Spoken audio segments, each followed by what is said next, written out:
Yo, yo, yo, what's up, my people? Welcome back to another podcast as I eat watermelon. Gotta stay healthy.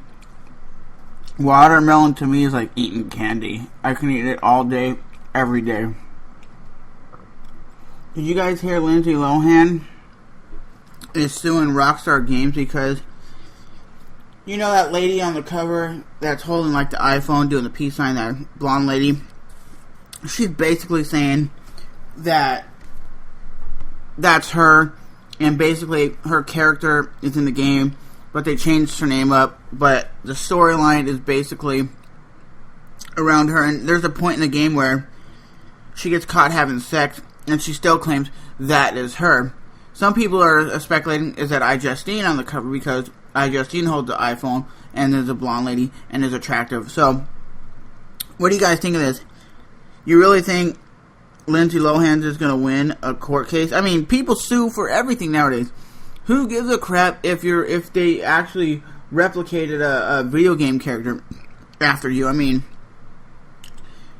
bitches be crazy out there right now. This girl could have been a superstar, and now she's a cracked up, weird person, to be honest with you, in and out of jail, and she's only like 25 years old. Come on now. So my peoples, what do you think of this? Do you think she's suing just to make a dollar, make some money, or does she really have a legit reason to sue? Because to me, when I play the game, it never once did it cross my mind, that's the Lindsay Lohan in the game. That's the Lindsay Lohan having sex. That's the Lindsay Lohan when you're the paparazzi taking pictures of this so-called celebrity in the game. It never crossed my fucking mind. And you know what I find funny? I'll tell you a story, because everybody loves stories. When I was, this had to be 1988, so some of you people wasn't even born then. I was 3 or 4 years old then, and me, my brother, my dad, we moved from California to Tennessee. Then we moved from Tennessee back to California. And on the way back to California, I remember stopping in Little Rock, Arkansas. And you know how brothers fight. Me and my brother were arguing about who's going to sit in the moving truck by the door, and get the window seat, because, you know, you never want to sit in the middle, because at the middle, you're always crammed by a fat ass on one side, and a fatty on another side, and then they squish you up, and then you're uncomfortable. And especially if you're driving across country, hell nah, you don't want to be next to two people. So, basically what happened is, I sat in the middle, I sat by the door, and my brother got pissed off, and he was sitting in the center seat, because, you know, like a U-Haul truck, it's just one seat. So he was sitting in the center, and I told him to close the door, and he went to go close the door, and I guess I didn't realize his hand was stuck in the doorway of the truck, and I slammed it shut, and I remember his hand bruising up because the door actually shut on his hand, and I still remember that to this day, because there's a lot of stories. Post in the comment section below this podcast, guys. What have you remembered as a kid that you have done that as will always stick to you? Because that, to me, is always something I will always remember. Sitting in the front seat, arguing with my brother, and he goes to shut the door, and I slammed his hand in the door. And that was a long-ass trip. Like I said, it was in the 80s. Some of you cats aren't even born then. And yeah, you might think, dude, you're old. I'm only going to be 30 years old in 2014, so I'm not really that old. It just might sound old when I say the 80s. I mean, shoot, Pee Wee Herman's Playhouse was still on the air. I mean, do you guys remember that show? That show used to be the shit. I used to love old cartoons, old shows. Nowadays, none of this stuff is enjoyable anymore. I primarily don't watch TV or anything like that. I watch UFC and I watch NFL. I watch Netflix and stuff like that, but I don't really pay attention to TV. But Yeah, that was one story I remember. Oh, and I remember I was 5 or 6, playing with some friends. We were playing like sword fighting, and we had sticks, right? And I remember somehow, I will never remember, I remember hitting my neighbor, which was a friend of mine, with a stick, and it broke over his arm. And then when he went to like poke me with the stick, I ended up getting a sliver of a stick stuck in my left eye, and I had to have surgery to get it out. So I'm always wondering, to this day, that's why I have crappy eyesight in that eye, is because they had to take out, which would be like about a half an inch piece of wood, which is pretty big, that's in your eye. And I had to wear this pirate patch for about 2 weeks, and I couldn't see anything, because imagine wearing a pirate patch and trying to like play sports or play video games or do whatever, and it's kind of hard to do. But that was something I did as a kid, got a piece of wood stuck in my eye. So that's really the only thing that's ever really happened. We never had any broken bones, never had anything, nothing. I've had, since I played high school football, and I was actually on a football team, I played pre-safety, which is the dude in the back. Not the dude, if you're not a football fan, it's not the dude who covers the receiver. It's the dude all the way in the back, so if they do throw it over the safety, you can get their back. And I remember during practice, because I'm only, like I said, a 5'4", 145-pound dude, but in high school I was 5'4", like 120 pounds. But I'm a tough dude, so this dude that was 6'2", 240 pounds, this running back that we had on the team, he was running all these people down, and a lot of people just got out of the way because they didn't want to hit him. And I cracked this dude so hard in his legs, and once he got up, his cleat stepped on my middle finger. So ever since this day, my middle finger on my left hand is basically jacked up and has never healed right. So those are some of the stories of me getting injured in my life. Like I said, post some stories in the comment section below. Still eating that delicious watermelon, Sonny. Do you guys really think that George St. Pierre is actually retiring from MMA? I understand. I was listening to Rory McDonald talk in an interview, and they were asked, what about GSP? Is he going to return? And he said, GSP has so much going on that the average MMA fan doesn't understand. And I couldn't understand what a celebrity dude like that goes through. You have to have interview after interview. You have training camp after training camp. You have commercial deals. You have people wanting to hit you up to go to the club for a club event. Because if you look at it this way, I follow Timothy De La Ghetto's vlogs, right? And sometimes clubs hire that dude just to go out there and host an event, just for him to go up there and like talk about people or introduce people. And they pay this dude just because of his name. And George St. Pierre is 10 times the celebrity as Timothy De La Ghetto. So I can understand even YouTubers like Timothy De La Ghetto getting burnt out. And the celebrity life isn't for everybody, and especially a fighter where you're traveling the country and the world to put on exciting fights. And maybe that's why the dude always plays it safe, because after you retire from the game of martial arts, you don't want to be banged up and kicked up and beat up. I respect the dude, what he's accomplished.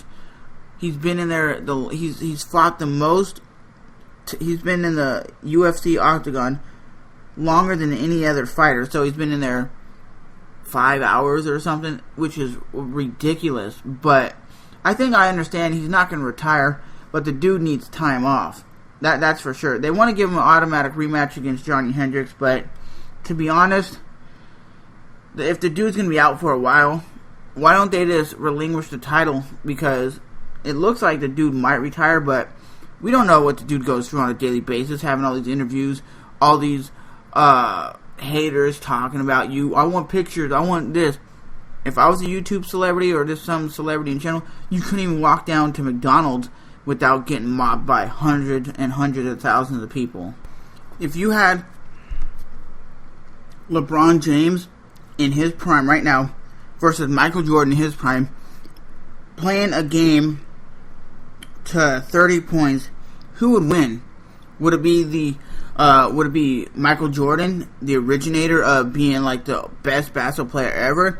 Or would it be the new school LeBron James? I've always wondered that if you took athletes that compete in different eras, would they be able to hang and bang with the people of nowadays? Because nowadays it seems like more people are more athletic, better athletes. Like, could Babe Ruth hang with Barry Bonds? Would they be able to hang on the same playing field? Because my thing is, if you go back and watch what Michael Jordan's done, no one's done what he's done. He's famous for that hat. What was it? From the 3-throw line, he did a dunk. This dude was probably my favorite basketball player of all time. I don't watch basketball anymore, but I used to be the hugest Bulls fan. I used to watch every Michael Jordan game. Him and Scottie Pippen. Those were two dudes were like the kings.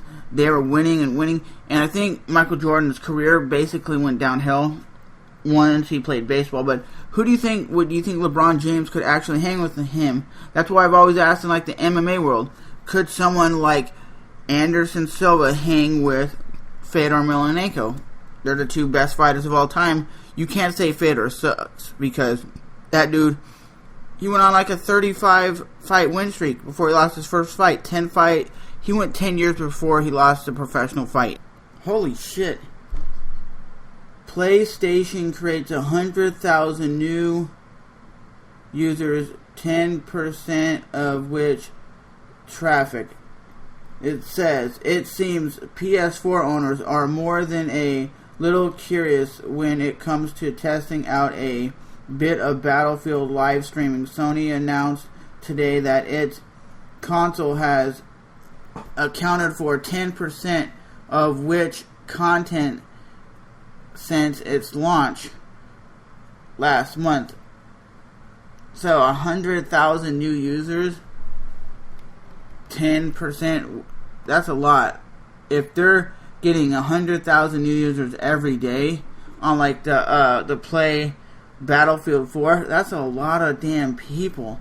Just imagine how many people when Grand Theft Auto first came out, they were getting flooded so bad that you were being kicked off the servers were crashing. Holy shit, that's a lot of people joining that game every day. An Alabama man allegedly got Black Friday started a little early by getting blacked out drunk and hanging out in the woman's bathroom at a Walmart. What?